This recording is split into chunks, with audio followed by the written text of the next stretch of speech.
আসসালামু আলাইকুম। ওয়ালাইকুম আসসালাম। ভাই, এই আমাদের এই কলাচায় এসে আপনার কেমন লাগলো? খুবই ভালো। হ্যাঁ, চার স্বাদটা কেমন? এখানকার চাটার কোনো অথেন্টিক একটা টেস্ট, ঠিক আছে, মানে আপনার আচ্ছা। প্রকৃতির যে গ্রামের গরুর দুধ থেকে সেই দুধ থেকে চাটা তৈরি হয়। আচ্ছা আচ্ছা।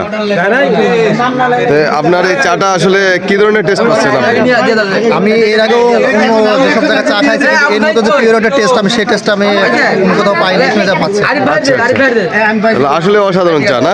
যে আসলে আসলে সোশ্যাল মিডিয়ায় যেসব সাবস্ক্রাইবার যেসব ফ্রেন্ডস দেখতে যাচ্ছেন, যারা চা প্রেমী আর কি, ঠিক আছে, তাদের যদি চার একটা অনুভূতি নিতে চান তাহলে এখানে এসে চার একটা অনুভূতি নেবেন, ঠিক আছে, ইনশাল্লাহ আশা করি ভালো একটা অনুভূতি পাবেন। আপনার বাসা কোথায়?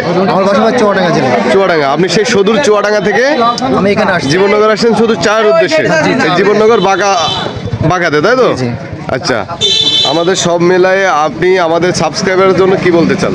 আমি বলতে চাই যারা আজকে এই শীতের সময় মানে চা প্রেমিক, চা প্রেমিক আর কি, ঠিক আছে, আচ্ছা। তারা যদি অন্য রকম একটা চার টেস্ট অনুভূতি নিতে চান, এখানে আপনি শুধু দুধ চা, লাল চা বলে চা পাবেন না, এখানে অনেক প্রকার তন্দুরি চা আছে, শুনছি আবার নতুন নাকি একটা চা, যে তন্দুরি চা, মালাই চা, তারপর হচ্ছে সকাল সন্ধ্যা চা, জি। ঠিক আছে, তারপর হচ্ছে কি আপনার অনেক প্রায় 10টা আইটেম, 10 রকমের আইটেমের চা এখানে পাওয়া যায়। জি, তার সাথে শুনলাম নাকি এখানে ব্যানানা ফ্লেভার দিয়ে একটা চা জি তৈরি জি হয়, জি যেটা জি অন্য জি কোথাও পাওয়া যায় না। জি জি জি জি, এটাই সত্যি কথা, সবচেয়ে বড় সত্যি কথা, যে ব্যানানা ফ্লেভার দিয়ে চাটা তৈরি হয়, এটা অন্য কোথাও পাওয়া যায় না। যদি কারো টেস্ট করতে ইচ্ছা হয় ব্যানানা ফ্লেভারের চা, তাই এখানে এসে আপনারা টেস্ট করতে পারেন আর কি।